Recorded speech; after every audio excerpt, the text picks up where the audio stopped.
En sus manos, en sus sueños, en su preparación, está la construcción de un mejor país. Actualmente son más de 35 millones de niños y adolescentes que cursan la educación básica, media y media superior. Son los futuros profesionistas, científicos, investigadores, políticos, servidores públicos, artistas, profesores, que tomarán las decisiones y conducirán el rumbo de la nación. En el camino para lograrlo serán acompañados por una figura central en su desarrollo educativo: el maestro. ¿Ya sabes qué quieres estudiar cuando seas grande? Pues ahorita tengo pensado contabilidad. Quiero estudiar algo relacionado con el ambiente, la naturaleza. ¿Tú también quieres ser bombero de grande? Sí, también quiero ser. ¿Y eso por qué? Porque cuando me pusieron el casco, sentí que también era parte de los bomberos. Quiero que este país sea más culto. Más un maestro. ¿Sí? ¿Eso te gustaría ser un maestro? Sí. Un niño que hoy no accede a una educación de calidad verá limitadas sus opciones de vida. Para ser profesionistas exitosos es indispensable que cuenten con maestros y escuelas de calidad. Un derecho y un mandato garantizado en el artículo 3 de la Constitución Política de los Estados Unidos Mexicanos. Y para que tengan buenos maestros, capaces de hacer frente a los retos que implica educar a los ciudadanos del mañana, se requiere una enseñanza innovadora, un nuevo modelo educativo. Muy importante este elemento, ¿sí? Y me va a decir usted... El eje central de ese nuevo modelo educativo es el profesor, el educador, el mentor dispuesto a preparar a las nuevas generaciones. Por eso ser maestro es un reto, una satisfacción y un orgullo. Es un orgullo educar a los niños, prepararlos para una vida mejor y que en el futuro sean unos ciudadanos responsables y de beneficio para la sociedad. En lo personal yo me siento muy orgullosa de ser maestra de preescolar y bueno, dignificando la carrera de nosotros, que el día a día nos estamos capacitando, actualizando para dar una educación de calidad como nos está exigiendo la sociedad. Ser maestro pues es una gran satisfacción, es entregar todo, educar a los niños, dar lo mejor de sí. La historia y el desarrollo de México no se podrían entender sin la figura del maestro. Factor de unión entre la tradición y el cambio, el gran protagonista de las transformaciones sociales, el pilar del sistema educativo. Estar, digamos, dando la madre de todas las batallas para sacar adelante a nuestro país. Estamos bien arraigados, estamos en el enjambre social, ¿verdad? Nosotros nos sentimos como el motor de todo lo que viene, el motor generacional. Eso significa ser maestro. Un buen maestro se forma fundamentalmente con la lectura, con muchos conocimientos, pero hay otras características que debe tener, como la propia personalidad, como el tener sentido del humor, que eso es fundamental. El profesional docente tiene que ser capaz de manejar y profundizar los diferentes campos del saber desde el punto de vista disciplinario y desde el punto de vista pedagógico, educativo. Pero también tiene que pensarse como un sujeto autónomo, capaz de tener autonomía, pero con responsabilidad para decidir, para tomar las decisiones más pertinentes. Solo así podrán formar a las futuras generaciones, porque a mejores maestros corresponderán mejores alumnos.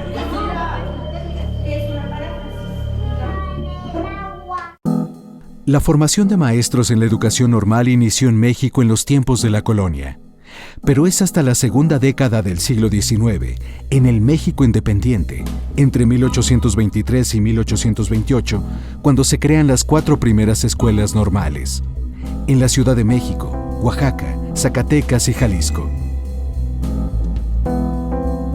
Después empezaron a extender por todo el país. A finales del siglo XIX surgió la corriente de la pedagogía mexicana que defendía los principios de la enseñanza objetiva y consideraba que la educación tenía como fin último la libertad y debía servir a los intereses de la nación. Para 1900 ya funcionaban 45 escuelas normales. Educar a los educadores provocó una reacción en cascada que fertilizó y distribuyó por todo el país el impulso a la formación docente. En 1922, al año siguiente de la fundación de la Secretaría de Educación Pública, las normales se reorganizaron. Con la creación de la Secretaría de Educación Pública en 1921, el sistema normalista fue reorganizado como proyecto de Estado tras la apertura de la primera escuela normal regional dependiente del gobierno federal en 1922. Así, se delegó en los maestros la responsabilidad de consolidar, a través de la educación, las conquistas de justicia y bien común logradas con la lucha armada.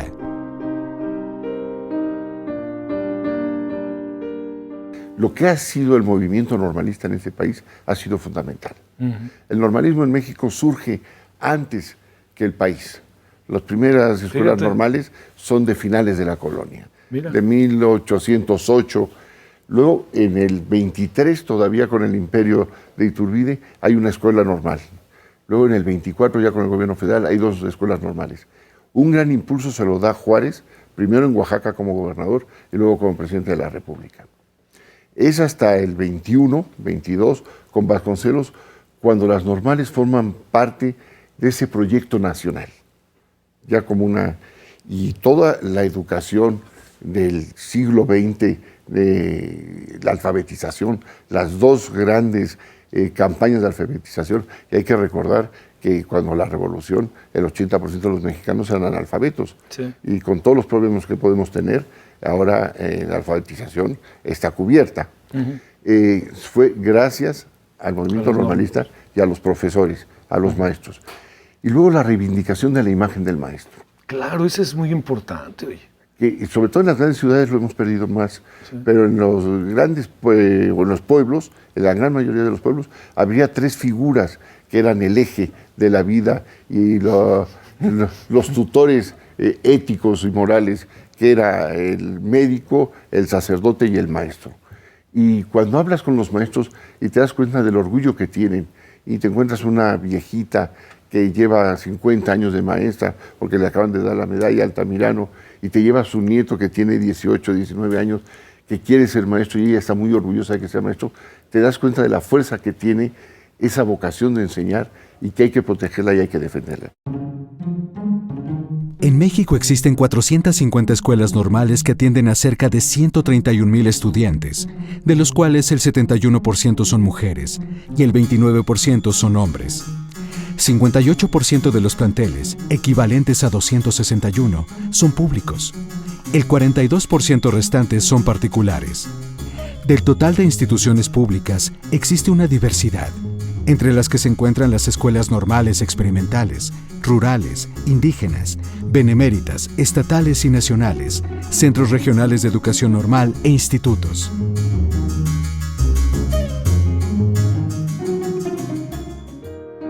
El Estado de México es la entidad que cuenta con el mayor número de normales públicas.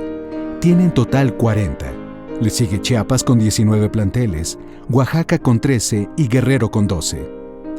En contraparte, Colima tiene solo una escuela normal, mientras que los estados de Morelos, Nayarit y Quintana Roo tienen únicamente 3. La oferta académica en todas ellas son licenciaturas en educación preescolar, primaria y especial que se cursan en 8 semestres continuos.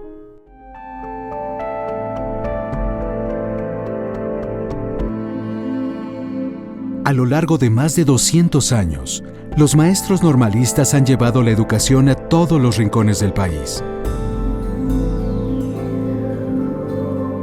Pero hoy, en el siglo XXI, ese modelo educativo está agotado.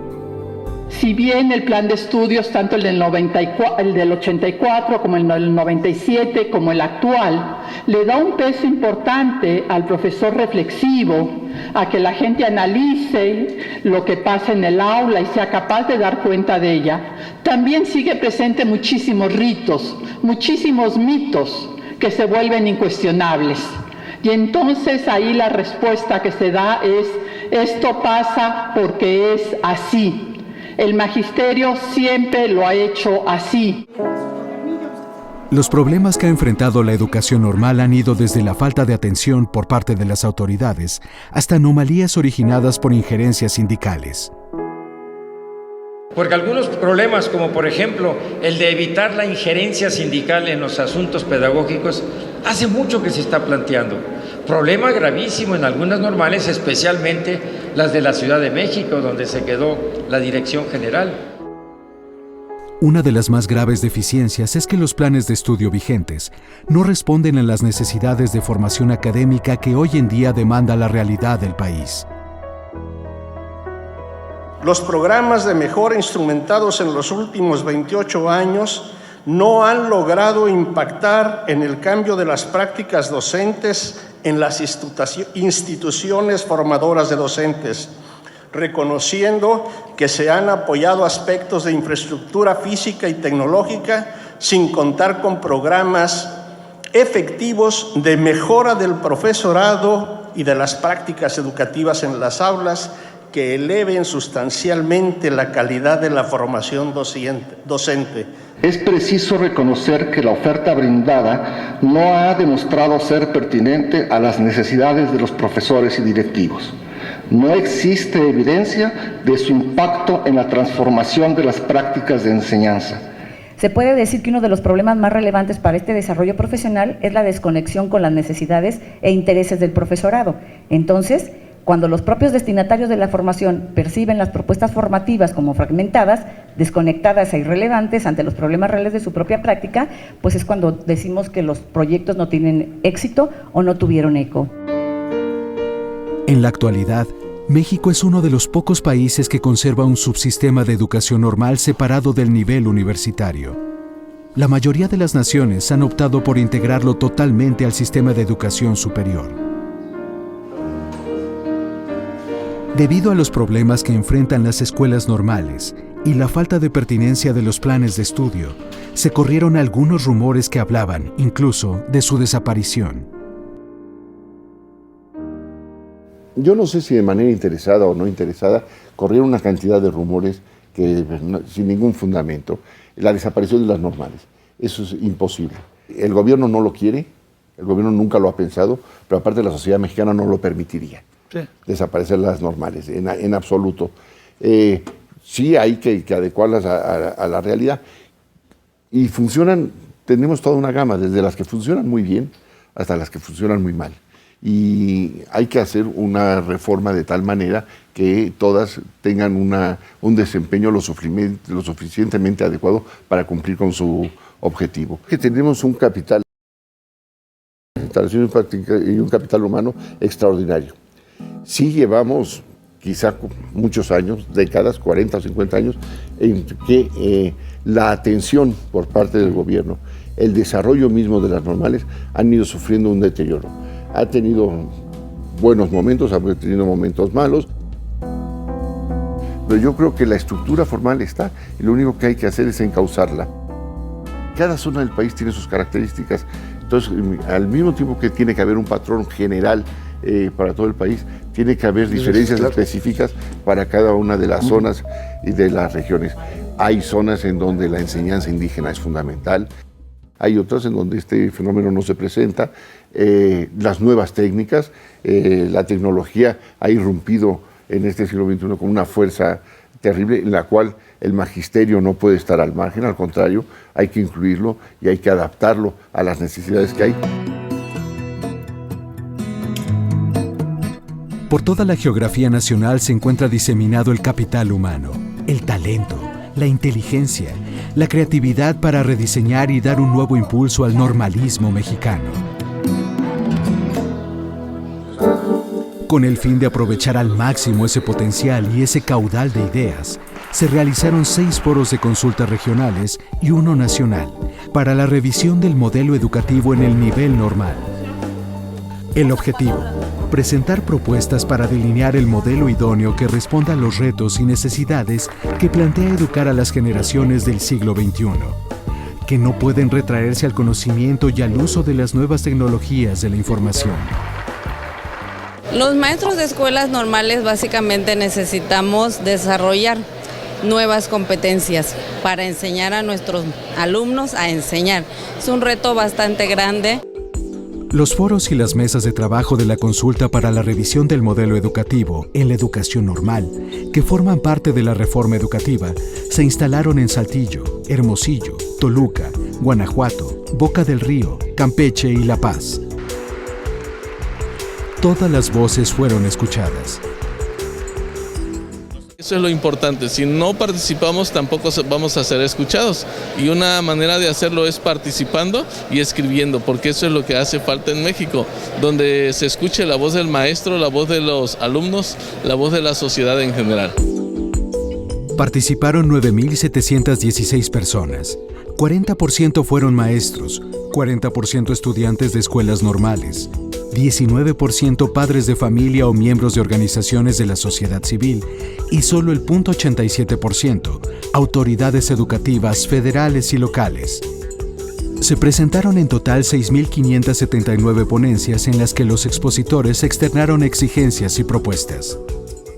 Muchos tenían el temor de que no fueran a ser escuchados o quizá no inscribían la ponencia o no decían que llevaban ponencia, pero una vez que estaban allí querían hablar y a todos se les dejó hablar. Quien se atreve a enseñar nunca debe dejar de aprender. Por ello, muchas de las ponencias en los foros giraron en torno a la necesidad de capacitación y actualización para los propios docentes. Vengo a proponer que los maestros que estudian su educación normal inicien su práctica y observación docente desde los primeros semestres, con el propósito de que se involucren de manera directa en las tareas académicas y organizacionales en las escuelas de educación básica, para que permanezcan más tiempo en la observación y práctica más que en la misma escuela. Bueno, mi propuesta es que se abran más espacios para los periodos de práctica y que la teoría esté basada en lo que uno va a practicar, que exista un plan flexible de estudios para que se pueda retroalimentar al estudiante después de periodos de práctica, para poder hacer una práctica reflexiva y lograr aprendizajes y competencias en los niños. Asistir cuando menos tres cursos de actualización profesional al año impartidos por instituciones que recomiende el INEE.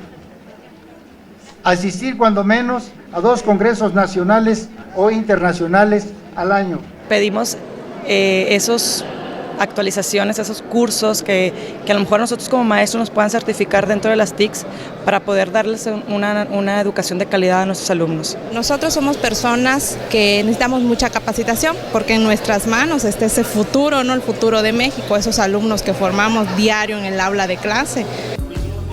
También propusieron modificar los planes de estudio y reforzar el uso de las redes sociales con fines educativos.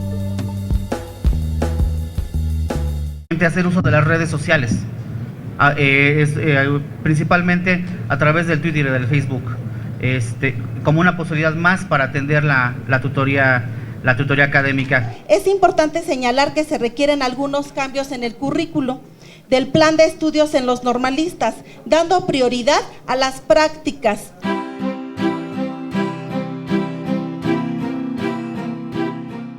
De igual forma se planteó la necesidad de recuperar el papel histórico de los maestros como guías y formadores.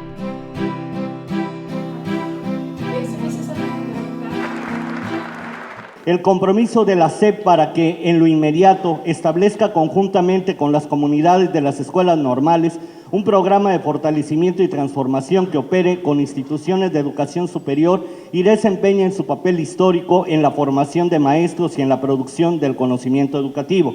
Formar profesores conscientes de su papel como profesionales de la educación y del impacto que tienen en el desarrollo humano de sus alumnos. Fueron miles de propuestas que abarcaron una gran variedad de temas, pero todas coincidieron en el mismo objetivo: mejorar la calidad de la educación que se imparte en las escuelas normales. Tenemos las normales públicas y las privadas, las rurales y las citadinas, cada una con una problemática distinta. Pero sí hay elementos fundamentales que hay que promover. Por ejemplo, la movilidad, que hasta ahora no se ha hecho. La movilidad tanto de profesores como de alumnos, interna y externa. Una cosa que se perdió y que es muy importante, que emplear lo que los alemanes llaman educación dual, que sea esencial en las normales que los profesores o que los estudiantes para maestros empiecen a dar clase desde las normales, que estén ligados a la enseñanza básica. En las áreas que se necesite la enseñanza de lenguas indígenas, la enseñanza de lenguas extranjeras.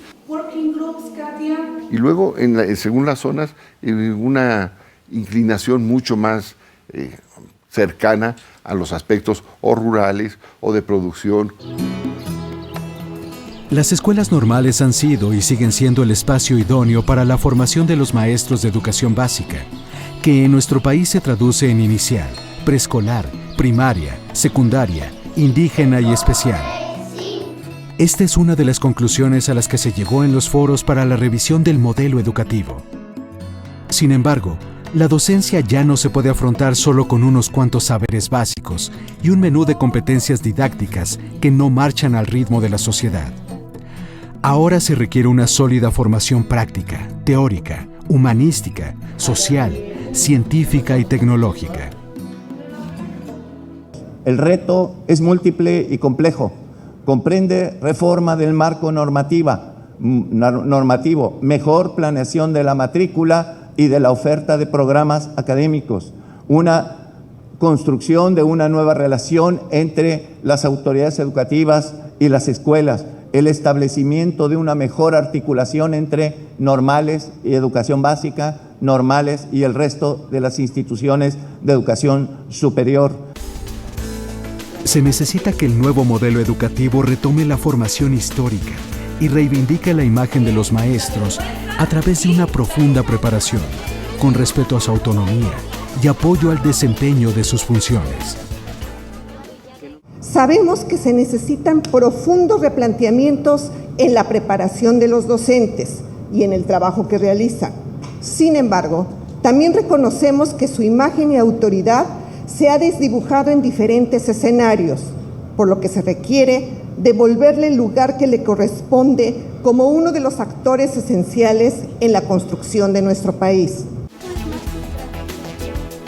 Es necesario fortalecer a las instituciones formadoras de docentes. Buscando, primero, atraer a los mejores y más talentosos alumnos a la pedagogía,